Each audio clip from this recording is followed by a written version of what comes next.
Paris ஒலிம்பிக்கில் பங்கேற்கும் இந்திய தடகள வீரர்கள் பட்டியல் அறிவிக்கப்பட்டுள்ளது. பிரான்ஸ் தலைநகர் பாரிஸில் வருகிற 26ஆம் தேதி முதல் ஆகஸ்ட் 11ஆம் தேதி வரை ஒலிம்பிக் போட்டி நடைபெறவுள்ளது.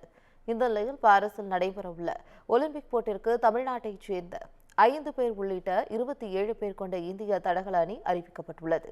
அதன்படி தமிழ்நாட்டைச் சேர்ந்த பிரவீன் சித்திரவேல், சந்தோஷ் தமிழரசன், ராஜேஷ் ரமேஷ், சுபா வெங்கடேசன், வித்யா ராம்ராஜ் ஆகிய வீராங்கனைகள் தடகள அணியில் இடம் பிடித்துள்ளனர்.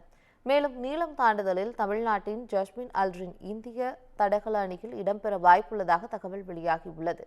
கடந்த 2021ஆம் ஆண்டு டோக்கியோ ஒலிம்பிக்கில் தங்கம் வென்று வரலாறு படைத்த ஈட்டி எறிதல் வீரர் நீரஜ் சோப்ரா, ஸ்டீஃபில் சேஸ் வீரர் அவினாஷ் சஃபில், குத்துச்சண்டை வீராங்கனைகள் லவ்லினா, நிகாத் ஜெரின், பேட்மிண்டனில் சிந்து லக்ஷயா, சாத்விக் சாய்ராஜ், சிராக் ஷெட்டி ஜோடி உள்ளிட்டோர் திறமை வெளிப்படுத்த காத்திருக்கின்றனர்.